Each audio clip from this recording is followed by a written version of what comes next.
Welcome to Stars and Swords. I'm Alastair Stephens. In this week's episode, we're going to explore part 3 of V.E. Schwab's The Invisible Life of Addie LaRue, and we're going to get to do it in some depth, because this was always going to be among the shorter readings of this series, but now that I've combined parts 4 and 5 into a single episode, this is by far the shortest reading, which is excellent, because it gives us the opportunity to get deep into the text and to really appreciate what Schwab is doing as an author. Part 3, 300 Years and 3 Words, takes us through 40 years or so of Addie's history in France and 2 days of her life in New York City. We get to see both the promise and the pain of her relationship with Remy. We get the return of Luc after years apart, private and public dates with Henry, and at the end, of course, secrets are disclosed. Well, one secret is disclosed, and the existence of another secret is disclosed. We are halfway there vis-a-vis the disclosure of secrets in this book. We begin with the untitled salon sketch by Bernard Riddell, another fictional artist, which introduces a new perspective on Addie, because unlike the earlier art pieces, The Wooden Birds and Sam's impressionistic Night Sky, here Addie is actually depicted, and, we're told, appears in several other sketches. It's the first time that she has been sufficiently realized in a piece of art that we can attach an adjective to her, elegant in this case. We'll see this scene, or a scene very much like this scene, later in the reading, and it will be a pivot point in Addie's evolution. More on that when we get to it. We begin the reading proper, however, with Addie in 1724, 4 years after Luc's notable absence back in Part 2, and 10 years after she first made her deal. Addie is wearing men's clothing, trousers and a tunic, coat and a tricorn hat, and is experiencing a different kind of invisibility than the one she is used to, a kind of unimpeachable social right to be anywhere and to do anything.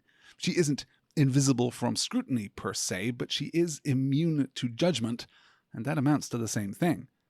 She has decided to celebrate her anniversary by climbing the Basilica du Sacré-Cœur at Montmartre, and here we see an Addie that is familiar, yes, but is continuing to change under the tremendous pressure and tremendous absence of pressure of her circumstances. Quote, "She could have waited an hour longer and been safe within the veil of night, but the truth is she could not bear the stillness, the creeping seconds of the clock. Not tonight. Tonight, she has decided to celebrate her freedom, to climb the steps of Sacré-Cœur, to sit at the top of the pale stone stairs, the city at her feet, and have a picnic." Much later in the book, in the weeks to come, we'll revisit and reconsider this image of a night with the city below, the lights sparkling like the constellations above, which are themselves all but invisible in the light of the city, and it will be itself a major turning point for Addie, and here we get the temptation of that metaphorical mirroring. It's the movement towards something that is not yet realized, but will be significant when it is, because, of course, her picnic is interrupted by a rakish young fellow. He, having realized her disguise and, quote, conscripted himself into the service of her secret, end quote, which is a lovely phrase, takes her to a cafe and orders her coffee, which Addie doesn't like as much as she likes hot chocolate, and yet I'm going to keep reading this book anyway, I guess. Coffee, at this point, had been a part of Parisian life for 35 years, but we are right at the beginning of the explosion of coffee shop culture, of its mass popularity. Between this point, 1724, and 1750, the number of coffee houses in Paris in real life will more than triple, from around 300 to more than 1,000. See my thoughts last week on the advent of the Enlightenment, and draw the inevitable conclusion. This is the introduction of Remy Laurent, who makes an immediate impression both on us and on Addie, although there's clearly something else on her mind. She compares how well his name suits him, far better, she says, than Adeline ever suited her. But who calls her Adeline? She deliberately left that name behind 10 years ago, choosing to refer to herself as Addie, but Luc always calls her Adeline, and this is their night, even if she is resigned to his absence, or is at least adopting the posture of one who is resigned to his absence. There is a part of her that is anticipating him, or expecting him despite herself, wanting him despite herself, and if so, wanting him in what way? Remy, by the way, is wholly fictional, though there was a boyishly handsome actor by the same name who played the son in the original Le Cage aux Folles and died in 1989 at the age of 32. from HIV-related illnesses. It is possible, therefore, that there is a reference here to that sad story. We move then into the cameo from Voltaire, who is presented as synecdoche for all of the elite intellectual artistic salon culture that Addie is about to experience.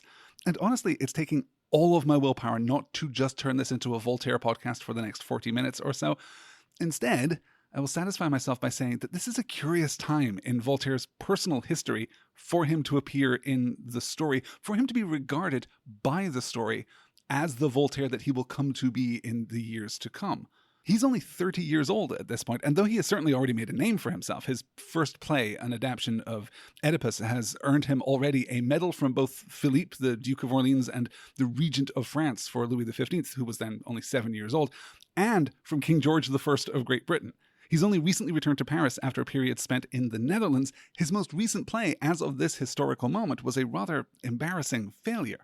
But none of that matters because the book isn't concerned with the history. Rather, this book, and Remy specifically, is doing what the 19th century author Victor Hugo referred to when he said, quote, "To name Voltaire is to characterize the entire 18th century. Indeed, between Voltaire and Rousseau, who will show up in a cameo later in this reading, you can encapsulate much of 18th century French thought and art.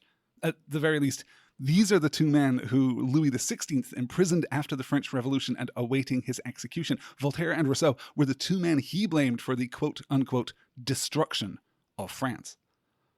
More importantly, in the here and now of the story, Remy has good and right opinions about the education of women and about the value of literacy and literature.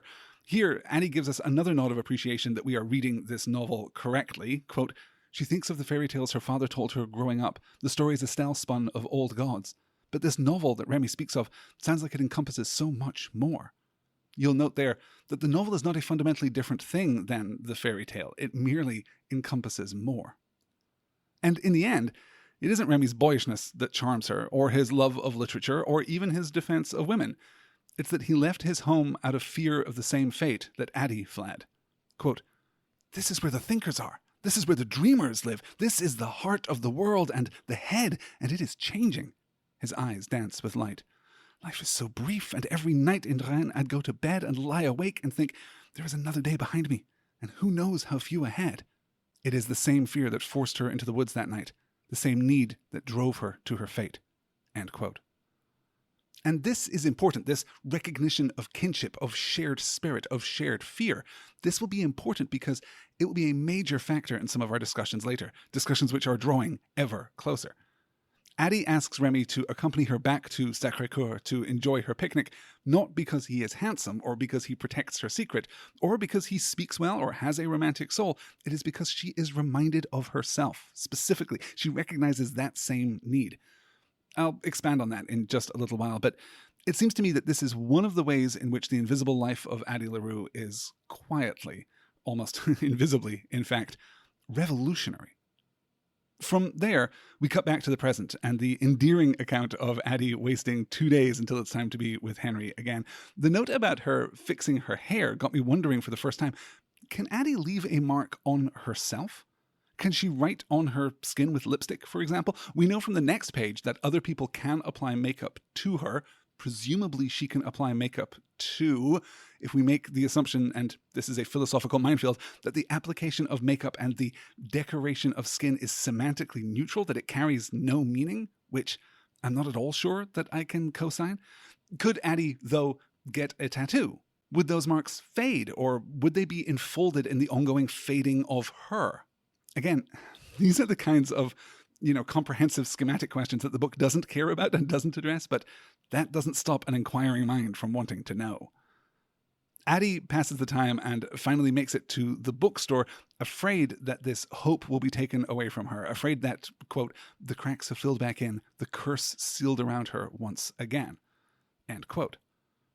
Henry, though, does remember her, and Henry is perhaps never warmer, never more natural, never more likable than when he is interacting with B. The joke here about B sprinkling catnip in the horror section, presumably to encourage jump scares in the people browsing that section, it's the best. It's a funny idea. It's a cute reference, of course, to the cat scares of movies like Alien. It speaks eloquently of character. And the intimacy of delivery is extremely suggestive of Henry and Bee's relationship, which I adore. For all that this book is about the sweep and the arc and the intensity of the broadest brushstrokes, for all that this book is a melodrama, we should pause to recognize that these small moments of realism and authenticity illuminate that main story. It is skillfully done. We introduce what will be Bee's recurring introductory element, I suppose, that Addie has a timelessness, that her face belongs to another time, and then we're off on the date with Henry, who is all winks and lopsided grins and mischief. And we have to wonder at this point how reliable the narrative voice is being, how deeply we are enmeshed in Addie's perspective, how true this is of the Henry that we're going to get to know much better in next week's reading. Or, how reflective his quirky good humor is of Addie's own elation and excitement. They arrive at the Pinball Speakeasy, and forgive me, because in real life I would hang out at that place all the time, but it's a really dubious date with a girl that you just met. It's like a 7 out of 10, Henry. Maybe even a 6 out of 10 for the playful asking, ready to lose, which is kind of gross. Maybe not all green flags here on this first date, but that's not all that happens here. Quote, she holds her breath as she inserts the first coin, braces for the inevitable clink of it rolling back to the dish at the bottom, but it goes in and the game springs to life, emitting a cheerful cacophony of color and sound. Addie exhales, a mixture of delight and relief. Perhaps she is anonymous, the act as faceless as a theft. Perhaps, but in the moment, she doesn't care. End quote. Yeah, and perhaps this action is the same as using a key in a door. It is a purely mechanical interaction devoid of meaning. Perhaps the interaction with the machine is sufficiently anonymous. It is intended for repeated anonymous use, perhaps. Perhaps the triviality of the game is sufficiently absent of significance that it doesn't count as leaving a mark in any way. But the fact is that Addie herself draws attention to it. She's holding her breath and she is relieved. So the narrative voice, the author function, isn't layering this uncertainty over the story, but is describing Addie's experience pretty directly. And in that attention, what are we supposed to infer? Is she doubting her place in the world all the more acutely? That is to say that many of the old doubts which she has laid to rest have now resurfaced because of her interactions with Henry. Now that she is suddenly being remembered, does it make the forgetfulness of the world at large more acute, more present, more real? We'll conclude this sequence at the beginning of the next chapter, the internal chapter breaks in this book, by which I mean those breaks which occur even though we are staying in the same period rather than switching back and forth between the present and the past. Those chapter breaks are often used to indicate the illusion of time, but they are also a little inconsistent, and you can pretty much remove all of them, I think, and replace them with section breaks without changing the flow of the story at all. In any case, we conclude this pinball sequence with Henry entering Addie's name, kind of, into the high score table, and that concludes with Addie holding her breath again and hoping that no one will ever beat her score, and by implication that her name, kind of, will remain on the machine. The mark will endure. And again, maybe we're penciling question marks in the margins of our book. I didn't mention, by the way, but the details of Addie's date with Henry are pretty authentic for the real-life New York City. They could indeed catch a train to Greenpoint in Brooklyn, which is where the Sunshine Laundromat and Pinball exists in real life. The link will be in the show notes. And then it is a 25-minute walk to the Nighthawk Cinema in Williamsburg, which is showing, as of the release of this podcast, the Bob Marley documentary One Love, the Ethan Coen movie Drive Away Dolls, and 2 blocks of Oscar-nominated short films. And it does indeed have a cocktail service, so it's that kind of place, which is cool. But all at once, Henry gets out of his seat and starts pacing in the lobby, asking, we can only assume rhetorically, if Addie ever feels like she's running out of time. And Addie remembers that urgency, though she hasn't felt it for hundreds of years, and we get here fragmentary echoes of lines from earlier in the book. Quote, "Blink and half your life is gone. I do not want to die as I have lived, born and buried in the same 10-meter plot." That first line is given by the narrative voice during the first meeting with the darkness, right before Addie says, "I want more time." The second is the first half of "I do not want to die as I've lived," which is no life at all, which is dialogue from Addie to the darkness delivered a moment before that previous line. Born and buried in the same 10-meter plot is taken from where everyone is born and buried in the same 10-meter plot, which is taken from the narrative voice's description of how time passes in Villon prior to Addie's engagement, when Addie wants to be a tree rather than be engaged to Roger. And it's interesting here that we are moving backwards in time from the deal and the darkness to the beginning of their encounter to the morning of the wedding day. Addie isn't simply recognizing this feeling from Henry. She's reliving it. She's sinking into her own memory, moving backward to the moment of utmost urgency, which is, interestingly, not the action, not the deal, but the need, the idea that sparked it. So casually, yes, I would say this is some pretty red flag behavior from old Henry, particularly snapping at Addie in the lobby of the movie theater, which isn't cool. But once again, Addie is recognizing herself in another. In this instance, she's recognizing her fear, her desperation, her claustrophobia in Henry. And the choice to take him out of the Nighthawk and go in search of something new isn't so much about him as it is about her. And there's an odd mutuality to this that I haven't been completely able to extract or to unpick. Because, of course, he hasn't seen North by Northwest before, so this is a new experience for him. He is freaking out about something that is tangential to his claim, but not completely encapsulated by his claim. Addie pulls him out from something that she has experienced before to something that she has experienced before, but that reframing seems to be sufficient. We might wonder to what degree Henry is, through the sequence, less of an independent character and more of an externalization of Addie's own emotional state. That is, how much is he merely an attractive vessel within which Addie can recognize herself? And that is an incredibly loaded and important question for the rest of the book. And I say that with no condemnation, because I think it's a fascinating perspective on romantic relationships, particularly a romantic relationship for a person as unique as Addie. Being accustomed to leaving no mark on the world means we can assume that she rarely gets to recognize herself in anything. This is going to be a major element of her relationship with art, as we can already see through the curated pieces at the beginning of each part of the novel. It seems as though there's something similar happening here with Henry, and in the past too with Remy, to whom we now return. They flirt and they walk and they picnic at Sacré-Cœur, and we get this interesting, important distinction, I think. Quote, "Anna," Remy echoes, tucking a stray lock behind her ear. "It suits you." She will use 100 names over the years, and countless times she will hear those words until she begins to wonder at the importance of a name at all. The very idea will begin to lose its meaning, the way a word does when it's said too many times, breaking down to useless sounds and syllables. She will use the tired phrase as proof that a name does not really matter, even as she longs to say and hear her own. There's a certain philosophical perspective that we might seek to extract from that. There's certainly an explicit duality between what Addie believes and wants to believe, or says, but secretly, harbors in her heart. I'm not quite sure how we can unpick that just yet. And certainly, if we note it now and move on, we'll have more fuel for that fire in due course. Suffice it to say for now that Addie inherently considers herself, as she should, a special case. We get to the charmingly self-conscious gender play between Remy and Addie, with him first walking her home, then her walking him home. And there's a landmark now in Addie's invisible life, her first satisfying, positive sexual encounter. And while it's lovely, there's also a thread here that connects us back to the Nighthawk movie theater 300 years away. Quote, "So much easier than corsets," he murmurs, kissing the skin of her collar. And for the first time since those nights in her childhood bed back in Villon, Addie feels the heat rising in her cheeks, across her skin, between her legs. End quote. Because it isn't the bed in Villon that aroused Addie back then, per se, of course. It was her fantasies of her stranger. It was the face and the form that is now being worn by Luc, who is also present in the face of Henry, and to whom she is actively comparing Henry back in the movie theater. So we can note superficially that she is being haunted by the image of her darkness, by, of course, by extension, the terms of her deal, which makes a lot of sense. But let's begin now to consider what has been evident from the beginning, as Addie lays there with Remy using the name Anna, being, crucially, Anna. Quote, "The name Remy whispers in her hair is not hers, but it doesn't matter. In this moment she can be Anna. She can be anyone." End quote.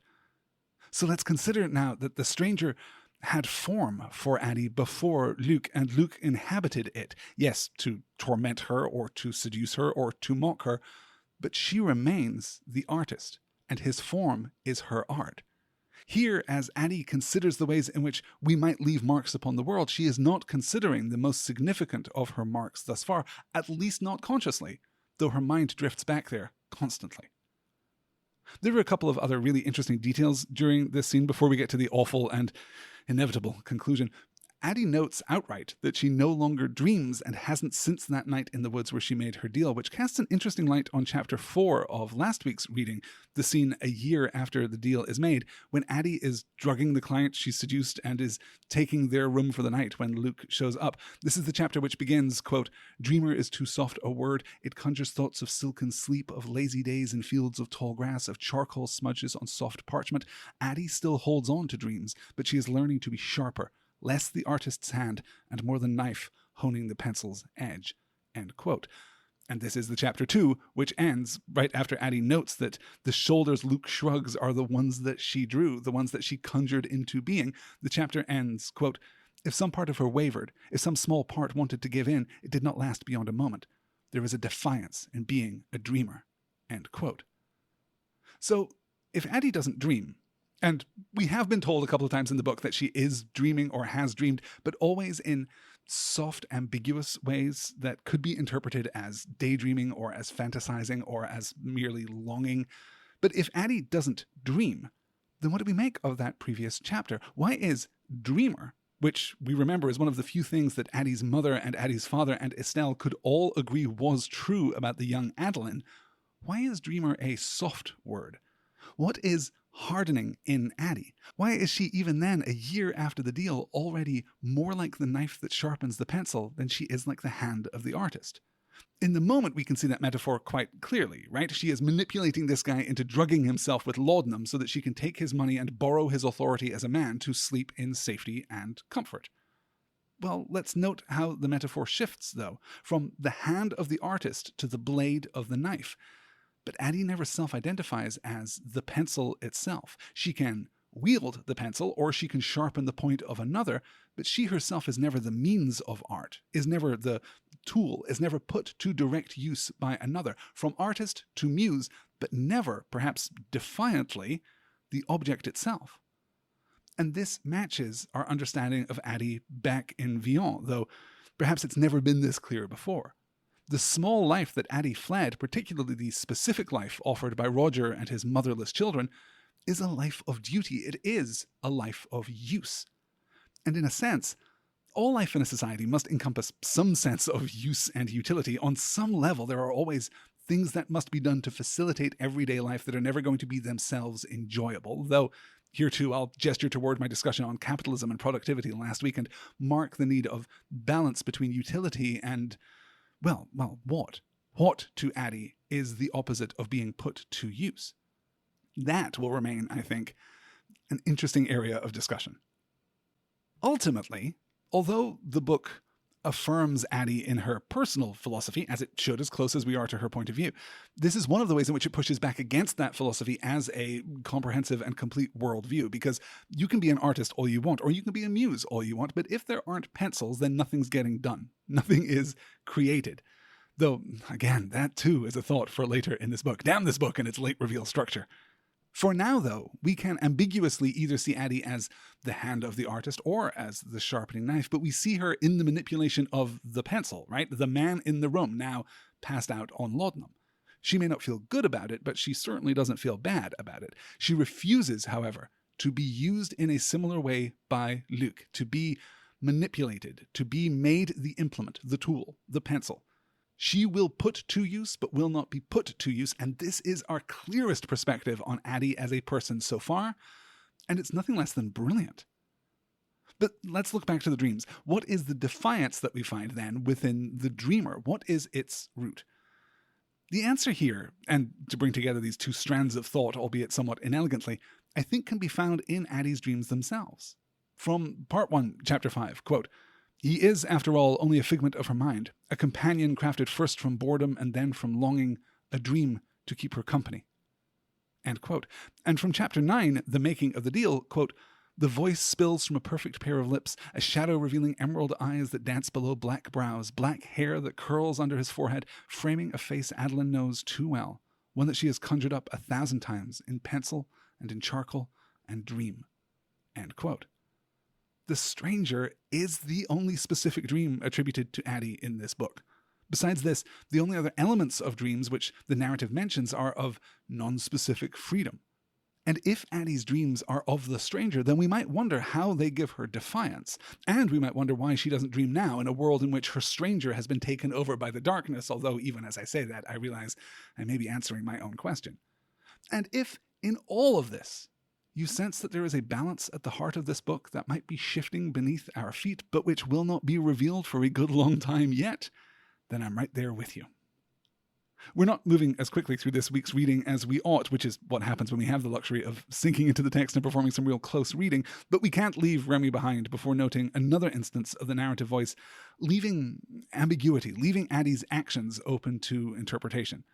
This is from the end of the chapter after Remy has woken in the middle of the night and Addie has already been forgotten, and the genuinely awful moment when he hands her the money. Quote, "Something catches her eye. A bundle of paper askew on the floor. The booklet from the cafe. The latest of Voltaire. Addie doesn't know what drives her to take it. Perhaps she simply wants a token of their night, something more than the dreaded copper in her palm. But one moment the book is on the ground, cast off among the clothes, and the next it is pressed to her front with the rest of her things." End quote. Addie claims not to understand the reason why she steals the book, which at this point we know from her time in the cafe the previous evening she can barely read, but then points directly at the explanation. It's not the money. The money is given in the relatively good-hearted assumption from Remy that she is in fact a sex worker. She takes the Voltaire to prove that she is not. She takes it to demonstrate that women can be more, that with the intent, conscious or unconscious, of quote-unquote improving herself, she is creating distance between that assumption and her real self. And I read this as being consistent with, as being similar to the kind of urgent self-improvement that people undertake all the time after a relationship comes to an end, particularly if you are the one that has been broken up with. Many of us strive in those moments to transform ourselves, to seek affirmation and accomplishment, yes, but also to be redefined in order to create emotional distance and separation and distinction. I can't be heartbroken because the person who got dumped couldn't make sourdough or speak Italian or blow glass or bench 200 pounds. I'm a completely different person now and are thus demonstrably emotionally fine. Poor Addie.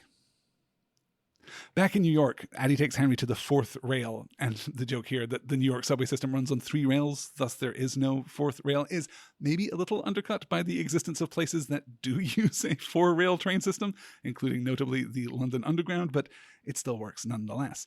The club is fictional, but inspired by real-life bars and clubs in other abandoned subway stations throughout New York City. The club is also, we learn, the fruit of an idea seeded by Addie herself, and that might account for the difference between Hitchcock at the Nighthawk and this club. The intensity and immediacy of the present tense narrative voice has perhaps never been more effective than in the sequence, though I will argue that it is even more effective later in today's reading, right at the end of today's reading. But here it creates a perfect match with that disjointed tangle of action and just overwhelming existence, the overwhelming existence of the music and the dancing and everyone around them. The fairy girl singing, of course, her hair arrayed like a crown, is another powerful fairy tale element, making it clear that this club is something like the realm of fairy itself, a space which exists outside or alongside the real world. The fact that it does not exist and is populated by fairies is very compelling. It's seductive, it's dangerous, and you emerge, if you emerge at all, transformed. And that reading is all but confirmed with the explosive release of emotion, the reflection of that emotion in the natural world when they stumble out into the night. Henry laughs, and the storm begins. They're renewed by their experience, and then renewed again by the rain. They descend into the primal and are then cleansed of that descent and restored to humanity, to civility. Henry kisses Addie, says her name, and she is immediately aroused. Quote, "The sound sends sparks across her skin," end quote. And all at once they're back at Henry's place. Quote, "And then they are on the bed, and for an instant, only an instant, she is somewhere else, somewhen else, the darkness folding itself around her, a name whispered against bare skin. But to him she was Adeline, only Adeline, his Adeline, my Adeline. Here now she is finally Addie. Say it again," she pleads. "Say what?" he murmurs. "My name," end quote. And if we're still unsure of the subtext, well, here it is, made text, made explicit. And I don't want to suggest that Henry is incidental to these proceedings, or that Addie's feelings aren't good and strong and virtuous, but we have to acknowledge that this, again, is Addie taking pleasure in the affirmation of herself. And here, to make it even more clear, she's taking pleasure in the claiming of herself and her new name in the rejection of her old name. She's taking pleasure in the image of her stranger in the form of Henry, in the rejection of the image of her stranger in the form of Luke. I'll note here too that this week's reading, particularly in combination with next week's reading, makes it clear that Henry's effectiveness in the story, his appeal, is directly proportional to how deeply we are in Addie's POV. The closer we are to her, the better he works. And the further we are, well, we'll see next week. From there, we're back in Paris, in the direct aftermath of the scene with Remy, now out on the street as Addie walks, and all at once, after 4 years, Luc is there with her. We get the direct connection between Adeline and Anna, two names which do not belong to her, and we get the rejection of Luc's offer triggered by his own smug expression of victory. The battle lines are familiar, and the reversal here is a peculiarly deft bit of writing. Quote, "For a moment she doesn't trust herself to answer. The weight of the coins in her palm is still too fresh, the pain of the night torn away, and victory dances like light in Luc's eyes. It is enough to force her to her senses." End quote. Repetition, confirmation, the weight of pressure. She doesn't trust herself because of the coins and the pain and the victory in Luc's eyes. These are incremental, compounding each other as reasons that she doesn't want to answer his direct question. This is why she is feeling the pressure. But right then, without punctuation, without delineation, the very thing that is driving her into doubt is the very thing that secures her certainty. That is defiance for you.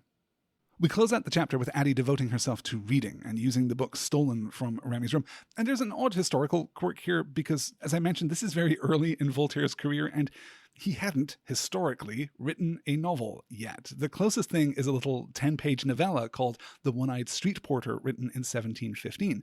Furthermore, La Place Royale, the title given to the book taken by Addie, is not a Voltaire book. It's a 5-act romantic comedy play written 90 years earlier by Pierre Corneille. And none of this matters, of course. We might even speculate inventively that this is a lost Voltaire adaptation of that play, or that Addie will later realize that this is not Voltaire when she's more comfortable with the written word, or that it's an entirely different book altogether. So I mention this not as criticism of the novel, but just as a footnote. In Chapter 7, Addie wakes in Henry's apartment, and we linger in the happy little domesticity of the scene until Henry finds the wooden ring on the floor. And the first time that I read this book, I had simply assumed that this was the ring returning magically, as we've seen it return before, showing up even after Addie had thrown it away. But that's not the case. I mean, that's probably the reason why it's on the floor rather than in Addie's pocket, if we're inclined to speculate. But she already had it in her possession when she gives her name to Henry in last week's reading, and not that much time has passed, and we certainly haven't seen her throw it away since then.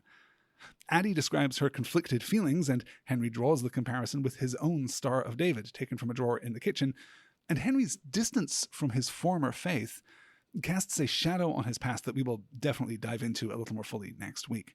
What's important here, though, is how we track Addie's emotional state, because this is the first time in the novel that she has woken up next to a man and been remembered. We're asked rhetorically how many times she has dreamed of this. And she's happy, but only for a moment, because her thoughts quickly turn to Luc and to whether this is a trap or a mistake. And it would be understandable if we tied it back to the ring, which has so recently disrupted the quiet morning atmosphere, but we don't. We might think here of the last confrontation, when it was Luc's superiority that gave her the strength to resist, that fueled her defiance.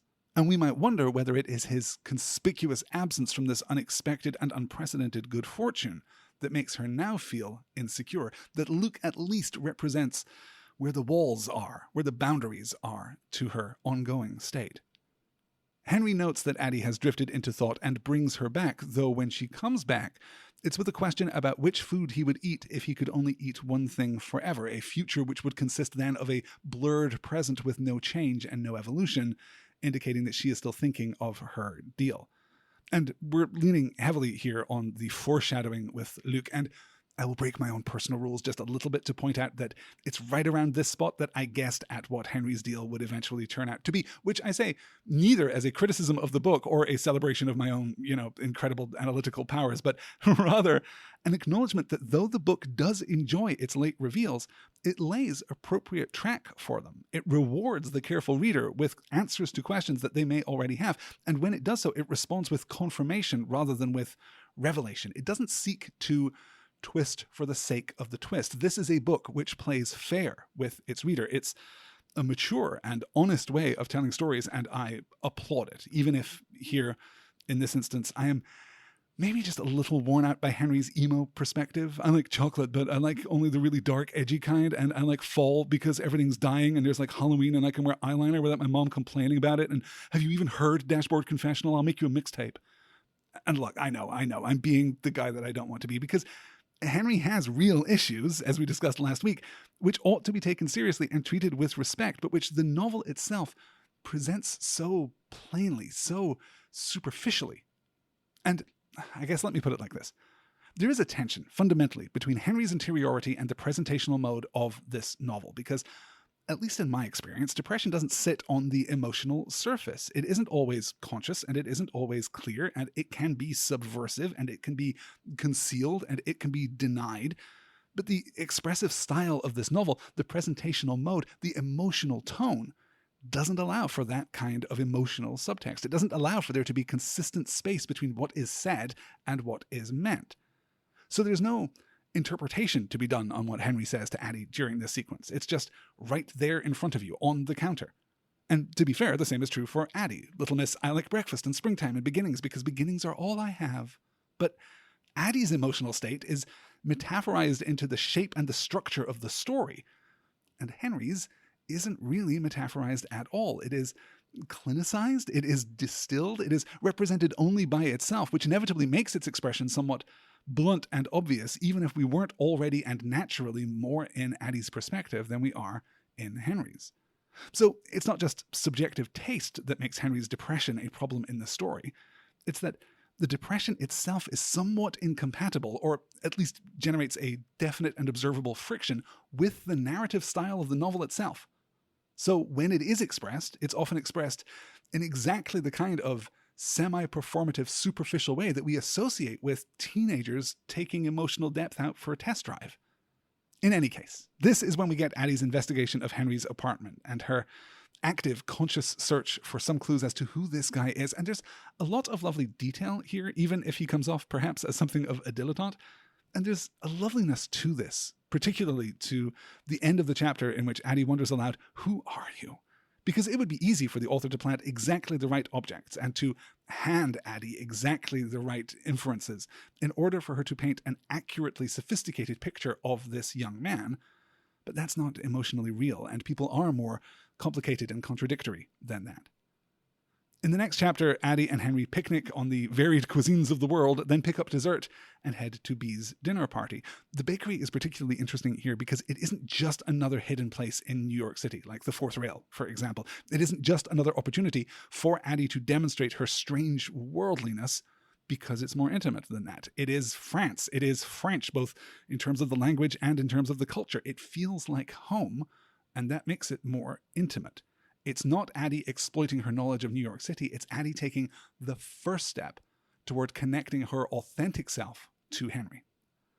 Addie's decision to accompany Henry here is sweetly heartbreaking too, because it's made in the certainty that their relationship won't last. No matter the impossibility of their connection here in the present, Addie knows by implication that this will not endure, that no matter what has caused this brief respite from loneliness, it will come to an end. So rather than live fearfully and hoard the moments that they have together with a jealous, miserly obsession, she opens herself up to the present, knowing that it will pass all the sooner. It's admirable. B welcomes them to the party with the repetition of the line about Addie's face being timeless, which this time Henry catches, and we introduce our extended cast for the evening. We get a beautifully ambiguous line at the end of this chapter to, quote, "She is used to having all of the attention or none of it, to being the brief but sunlit center of a stranger's world or a shadow at its edges. This is different. This is new." End quote. Different and new. No judgment, no qualitative statement, just the objective observation that this does not happen to Addie, which is strange because it definitely does. In fact, we are going to see her in the midst of a party later in this reading, 300 years in the past. And if it's not entirely a new feeling to Addie, we must wonder what it is that she is trying to express with that thought. This is different, this is new. Are these emotional placeholders for I'm uncomfortable and I don't like this, or perhaps this could come to an end at any moment? I know that I said I would talk about my least favorite character in this book during this week's episode, and I really could, but I have a much better opportunity in the middle of next week's reading, so stick around for that. Ugh. In Chapter 9, we're back in the past, with Addie meeting Madame Geoffrin, a real-life patron of the intellectual and artistic elite in Paris during the period. Addie has practiced this interaction, so she now Groundhog Days her way through the best version of it, securing herself an invitation to the salon. We get the mention of Remy, who she encountered during a previous meeting at the salon, now mature but still reminiscent of the boy he was. And then, after 6 years of absence, Luc shows up. Quote, "Monsieur Lebois," says Madame Geoffrin, greeting her guest, and Addie wonders for a moment if their crossing paths is only a coincidence, if her shadow favours the salon, the minds fostering within. But the men who flock here worship progress instead of gods. And already Luc's attention has fixed squarely on her, his face suffused with a coy and menacing light. End quote. A couple of really interesting things here. Le Bois is the wood, as in timber rather than forest, which obviously connects Luc back to the natural world, far from the artifice of the salon itself.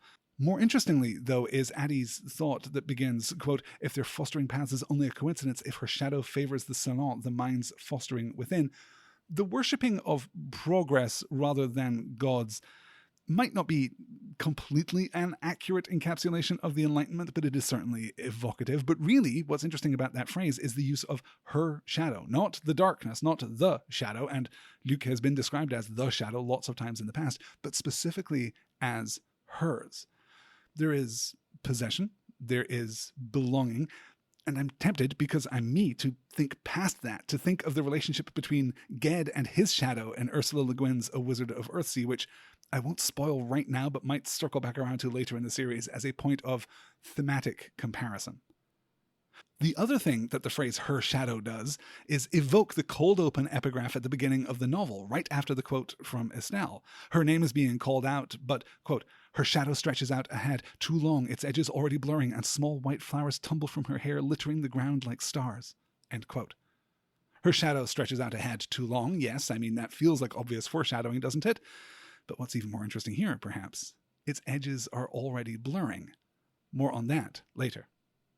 In any case, Luc ruins everything like a big old jerk, and Addie flees out into the street, and we get the foreshadowing of an idea, get our attention drawn back to an idea that we have already picked up from the text, an idea that is laid out for us explicitly in the first part of the novel, that ideas are wilder than memories, though what exactly that means beyond the superficial interpretation and Addie's ability to play the muse, we have yet to completely understand. Addie's time in the warm domestic present of B's pseudo-birthday party passes quickly as the party fragments and she realizes that she will slip from memory and so leaves. God, and yes, I know I said that I would talk about it next week, and we will talk about it next week, but Robbie is such a brilliantly written, leaking barrel full of toxic waste that I genuinely cannot stand him, a state that will only get worse through no fault of his own as we begin the next chapter, and Addie and Henry go out to pick up breakfast, and Robbie stumbles in and fails to remember her, and this is the narrative pressure that we need to motivate what is, I think, a genuinely surprising turn.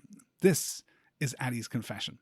And I want to step back a moment from the actual text to look at the structure of the novel and how daring this is, doubly so, in fact, for reasons that we'll get to in a little while. But this is almost exactly the midpoint of the book. This is page 216 out of 442 in my hardback edition, and is exactly 50% of the way through the book in my digital copy.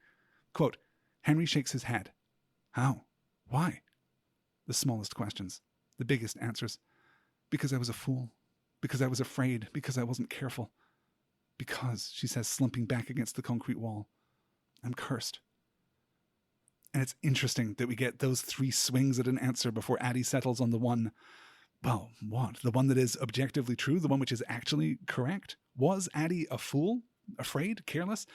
Well, textually at least, she was careless. We're told specifically that she does not notice the sunset, doesn't realize that the prayer she's making is to the darkness. Was she afraid? Well, again, textually, yes, although there's little explicit mention of fear or of being afraid in the novel prior to Addie making the deal. So it's something more like pressure. It's perhaps closest to a nascent claustrophobia, which is, of course, how it's expressed to Luke when she makes the deal, articulating what it is that she doesn't want, as tangled as it is. Was Addie a fool? No, I don't think so. Estelle taught her to pray and to make offerings to the old gods, and Estelle was clearly objectively right about their power, about their capability. So no foolishness. We begin with that foolishness, though, which is untrue. We move into fear, which is partly true. We move into carelessness, which is pretty clearly true. And then to the actual concrete clarity, the certainty that she is cursed. This is an emotional maneuver that I find very effective, and is the second time in this week's reading, the second time that I've called out, there are others besides, but it is the second time in this week's reading that we have seen this kind of repetition put to incredibly purposeful use. It's easy to overlook this rush of present tense narrative voice as merely experiential. But Schwab has a deft hand, and there is more intentionality, more subtlety in the moment-to-moment storytelling of this book than I think would be appreciated by most readers.